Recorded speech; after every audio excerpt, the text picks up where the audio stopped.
레전드로.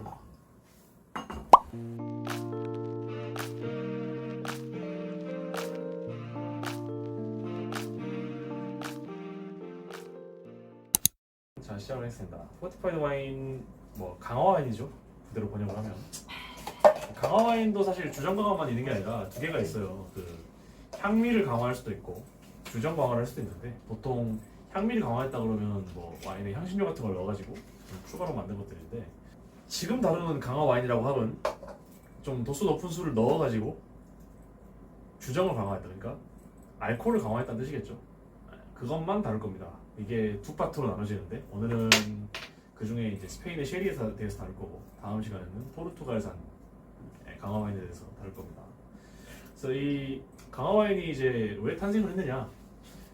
강화 와인들이 좀 다 비슷한 이유로 탄생을 했는데 당시 이제 스페인이 영국한 때 개발했으니까 이제 식민 지배를 받지 않았습니까? 짧게. 그때 스페인에 갔는데 와인이 맛있는 거예요. 그래서 그 강화 와인들을 영국에다가 이제 거의 관광지로 수출을 했는데 근데 이 와인들이 좀 문제가 생깁니다. 와인을 수출을 해야 되는데 그 당시에 뭐 백길이 좋았으면 얼마나 좋았겠습니까? 17세기 뭐 18세기 이럴 때인데 그때 뭐 운송을 하려고 그러면은 거의 뭐 2달, 3달 걸렸다 그래요. 그러다 보니까 그 사이에 와인들이 다 상해요. 근데 오크통은 제가 이런 얘기 한 적이 있어요. 그 스테인리스 용기처럼 완벽하게 치밀한 용기가 아니라고. 공기도 좀 셉니다. 이러면 더 난리가 나는 거예요. 밀봉이라도 잘했으면 문제가 생기겠지만 뭐 밀봉 기술이라고 있었겠습니까? 당시에 없었죠. 그러니까 다 상해버려가지고 아예 이제 무슨 짓을 하냐면 도수를 강제로 높여버리는 거예요. 강제로 도수를 높이게 되면 무슨 일이 생기느냐? 더 이상 미생물들이 버틸 수 없는 알코올 농도가 됩니다. 그러면 그 미생물들이 알아서 죽겠죠. 이제 그래서 강화 와인이 생긴 겁니다. 상하지 않게 하기 위해서. 그래서 이 쉐리 와인은 보통 이제 발효가 다 끝나고 나서 강화를 해서 이제 수출을 했던 그런 와인들이에요. 당시에는 그 큰 오크통에 이제 넣어가지고 배를 타고 영국으로 운송을 했던 거죠. 그게 이제 지금까지 전해져가지고 이 강화 와인으로서 살아남아 있는 겁니다. 그래서 이 쉐리 와인이 어디서 만들어지느냐? 이 지도 한번 볼게요. 그 지도. 그러니까 오늘 드린 지도는 스페인 와인맵인데 우리 굉장히 익숙한 게 하나 있어요. 우리 했던 거 있는데 우리 저번 시간에 했던 와인 중에 스페인 와인 뭐 있었죠? 까바 있었죠. 여기 봐. 까바 찾아서 어디예요? 여기 맨 오른쪽 탈로니아. 지역 이름이 까탈루냐. 네, 까탈루냐에 거기 베네데스 보이죠? 까탈루냐 바로 위에. 빼네? 네, 베네데스. 거기서 많이 만든다 그랬죠. 바로 까바 보이네요. 네. 그 까탈루냐의 그 프리오랏이라는 지역도 나중에 스페인 와인을 다룰 때 굉장히 중요하게 나 좀 말하는 것 중 하나니까 좀 봐주시면 좋을 것 같고 또 우리가 스페인 와인을 할 때 중요하게 볼 것이 우리가 그 몬테칠로 리제르바 먹었던 날 첫 시간 같은데 첫 시간? 그때 템프라니오를 먹었어요. 템프라니오라는 품종을 먹었었는데 그게 어딨냐? 저 북쪽에 리오하. 리오아. 아, 네. 첫 번째. 리오하. 라 리오하. 네. 리오하라고 해서 H라고 생각하지 마세요. J입니다. J. RIOJ 리오하라고 했습니다. 거기 바로 밑에 보면 템프라니오 있죠. 그 LL이 Y예요. Y. 스페인어에서 발음이. 그래서 템프라니오라고 했습니다. 오늘 다룰 거는 밑에 안달루시아 보이십니까?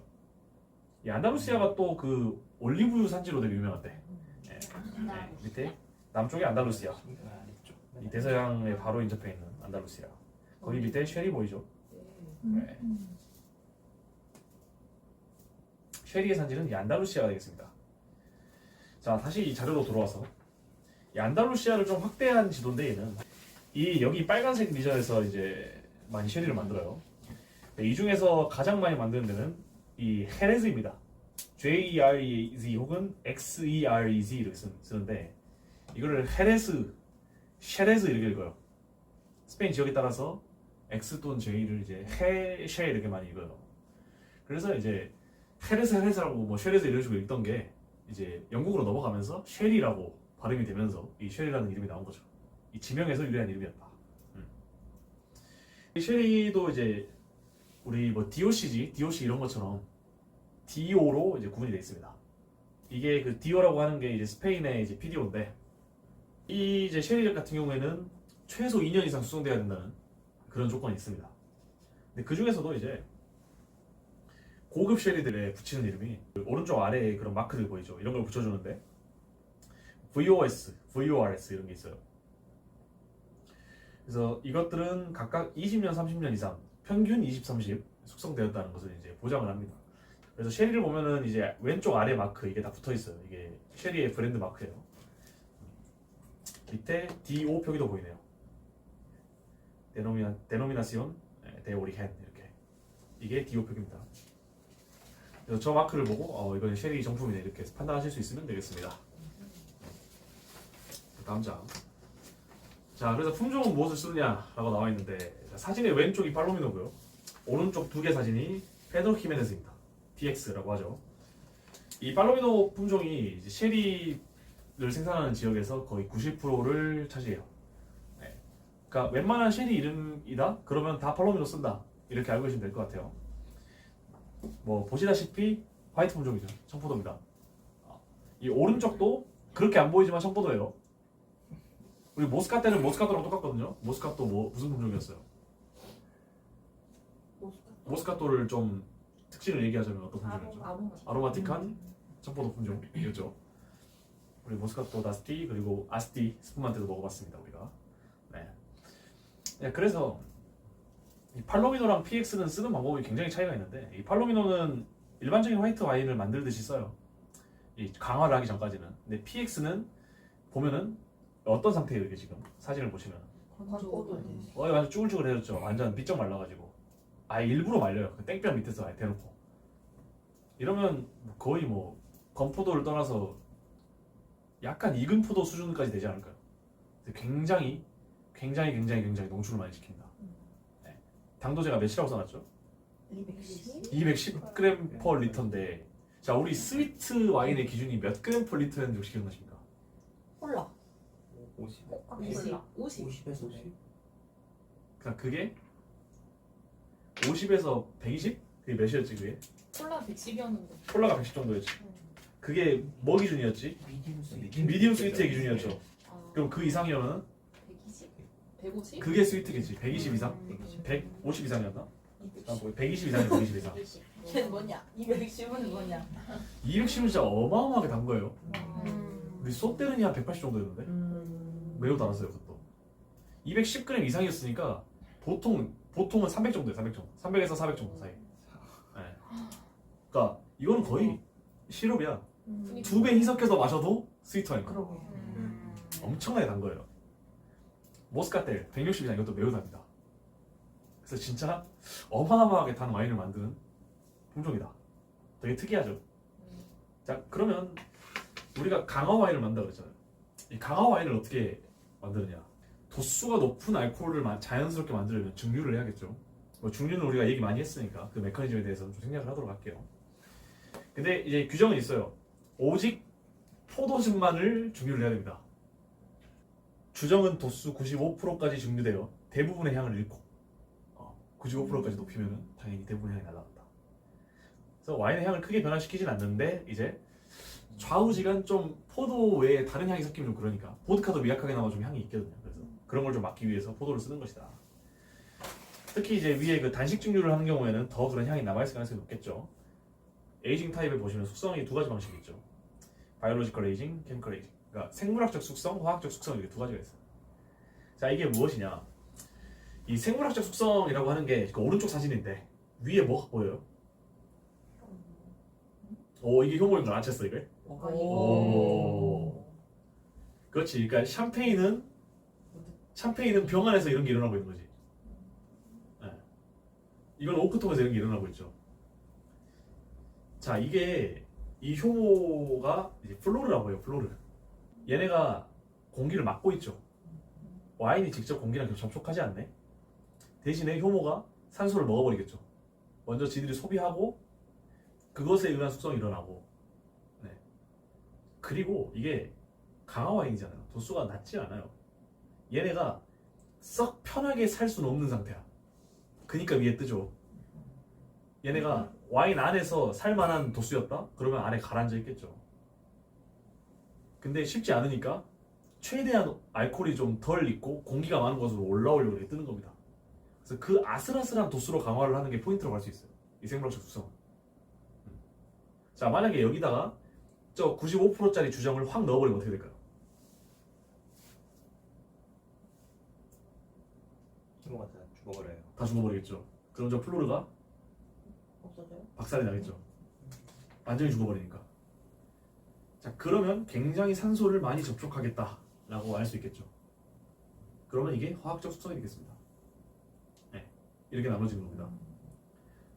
자, 아슬아슬한 강화를 하면 생물학적 숙성, 강화를 많이 하면 화학적 숙성이 일어난다. 그 차이는 뭐 때문에? 뭐가 생기고 뭐가 안 생기고? 플로르 때문에. 플로르는 우리가 2차량에서 배웠던 그 이스트 오토라이시스에 의한 그 리스 컨택과 같은 계열의 숙성이라고 보시면 되겠습니다. 약간의 경향성 차이는 있지만 도수나 이제 그런 것 때문에 아무튼 좀 비슷한 계열이다 이렇게 생각하시면 될 것 같아요. 자, 그리고 이것들을 숙성하는 데 있어서 또 솔레라 시스템을 뺄 수가 없어요. 이게 정말 쉐리만의 독보적이고 신기한 특징인데 오크통이 엄청 많죠. 오른쪽 사진 보면 이걸 사다리꼴로 쌓아놓고 이렇게 숙성을 하는데, 자, 아까 오크통 하나만 있었죠 앞에. 그러니까 그 이 안에서 그 현상이 다 일어나고 있다고 생각하시면 돼요. 솔레라라고 말하는 거는 뭐냐? 이 왼쪽 사진의 아래쪽에 그 주황색으로 되어 있는 거의 완성된 와인이죠. 여기가 솔레라 층이에요. 그 사람이야. 오크통이 저렇게 가 저렇게. 엄청 커 엄청. 엄청 크네. 저게 600리터짜리고 보통. 와. 어마어마하게 큰 거니까. 하나에 하나에 600리터. 600리터. 풀 사이즈가. 아무튼 그 밑에 있는 게 솔레라인데, 그러니까 수엘로라는 말에서 유래했다는 게 이 바닥에 있는 오크통이 그거다. 위에 있는 것은 크리아데라라고 합니다. 크리아데라 넘버 1, 2, 3 이런 식으로 얘기하는데 보육실이라는 뜻이에요. 위에 쌓인 통이다. 자, 이게 왜 이런 걸 쓰느냐? 이게 일정하게 만들기 위한 건데, 자, 설명을 드리면은 이 왼쪽 그림에 위에 포도 그림이 있죠. 네. 위에서 아래로 내려갈 때 가장 어린 와인이 뭘까요? 숙성이 안 된 와인이 어딜까요? 위에? 맨 위에. 그렇죠. 그럼 아래는 뭐다? 오래 숙성이 된 것이다. 그러면 계속 위에서 아래로 이렇게 퍼 날라주는 거예요. 커요. 특정 주기를 갖고 맨 위에 있는 걸 그 아래로, 그걸 또 아래로, 더 아래로, 더 아래로, 더 아래로. 뭐 달라지나요? 그러면 네. 와인이 계속 섞이잖아. 다 아래로 퍼는 게 아니라 50%만 퍼서 50%만 퍼고 이제 50%, 50% 이런 식으로. 뭐 이런 식으로. 일이네. 조금씩만. 네. 자, 근데 아까 플로르 있었죠. 이거 깨지면 돼요, 이거? 안 되죠. 그거 안 깨고 살살 이렇게 옮기는 그런 기술이 필요합니다. 근데 굉장히 섬세한 작업이 되겠다. 물론 화학적 숙성을 할 거라면 그런 거 필요 없겠죠. 그냥 뽑아버리면 되죠, 아래로. 아무튼 이렇게 이거를 오크통을 거의 100년 이상을 우려 먹는다 그래요. 자, 근데 우리가 오크 숙성을 하면 나무 향이 배죠. 근데 100년 동안 빨아먹었으면 나무 향이 벨까요? 별로 안 벨니다. 그러니까 이 솔레라 시스템이라는 건 나무 향을 배게 하기 위한 시스템이에요, 아니면 줄이기 위한 시스템이에요? 줄이려고? 그렇죠, 줄이기 위한 시스템이다. 그리고 계속 섞이니까 항상 균일한 퀄리티를 뽑을 수 있다. 자, 그리고 이렇게 만드는 와인은 빈티지가 있어요, 없어요? 없어요. 없겠죠, 당연히. 주로는 뭐 아메리카 노크 많이 씁니다. 미국산 노크 많이 쓰고. 뭐 이거는 위스키를 다룰 때 굉장히 중요해진 내용인데, 와인에서는 좀 더 굉장히 좀 디테일한 좀 지역적인 내용에 해당하기 때문에 이거는 뭐 가볍게 듣고 넘기셔도 될 것 같아요. 밑에 이제 내용 보시면은 이런 얘기가 나와 있어요. 뭐 버진오크는 사용하지 않는다. 이 버진오크라는 게 뭐냐면은 한 번도 뭔가를 숙성하지 않은 새거, 그걸 버진오크라고 합니다. 나무 맛이 굉장히 세겠죠. 근데 아까 나무 맛이 나면 안 된다 그랬죠, 이거는.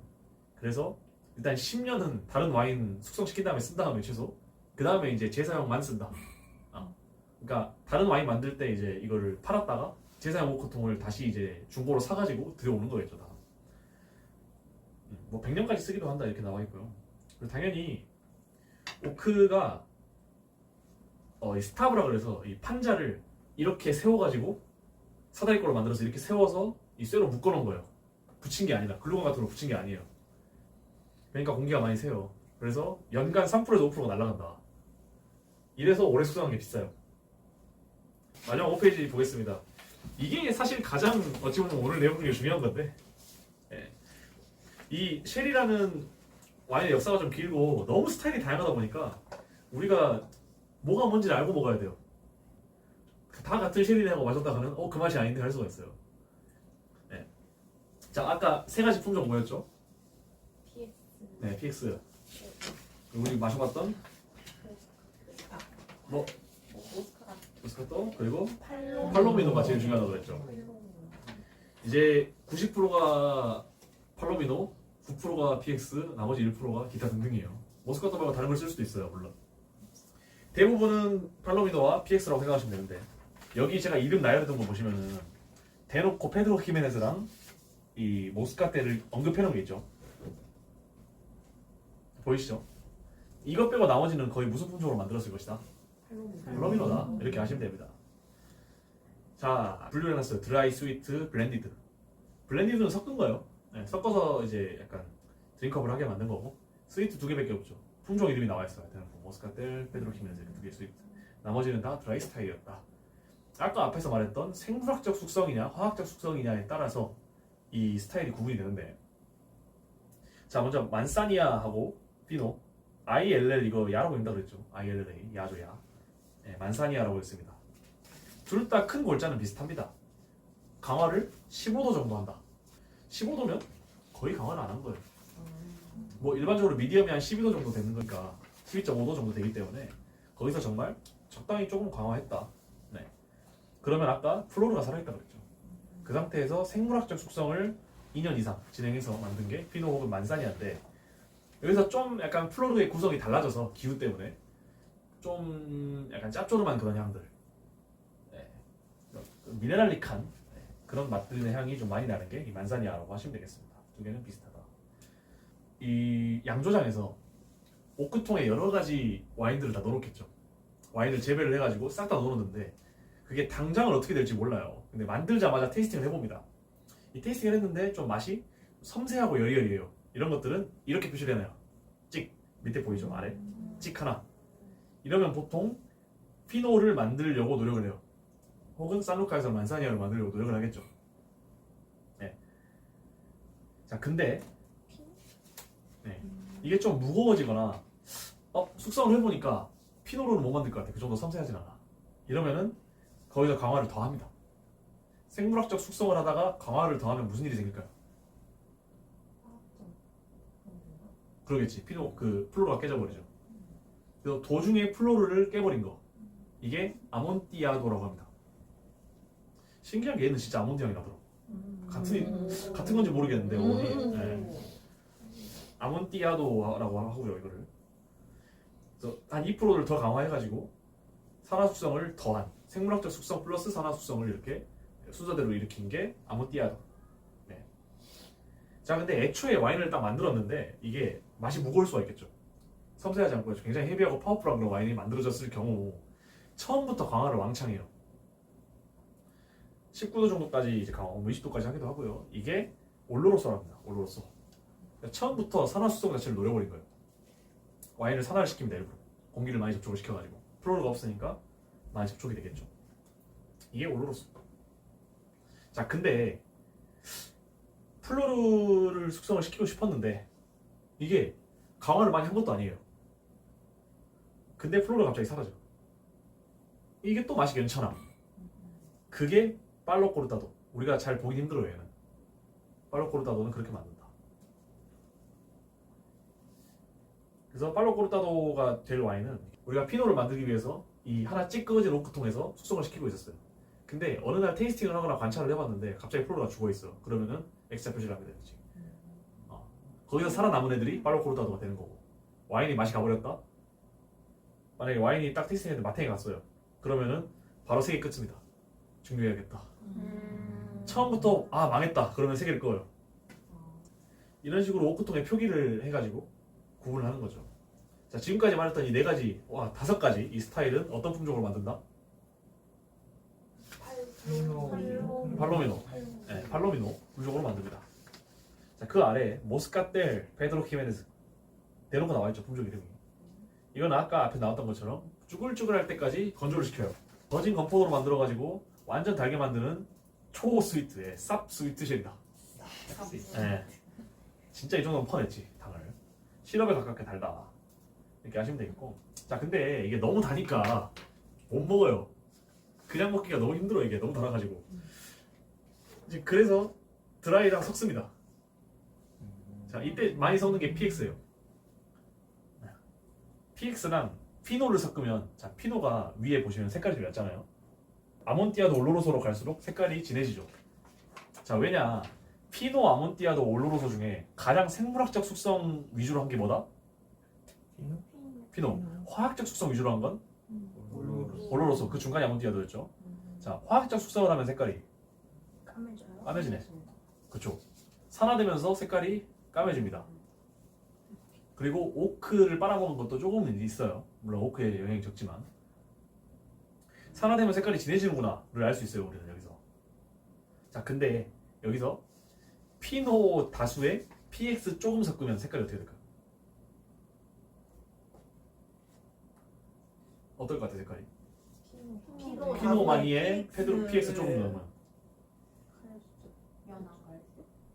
약간 갈색이 추가된 약간 옅은 색깔 이러겠죠. 이게 페일 크림.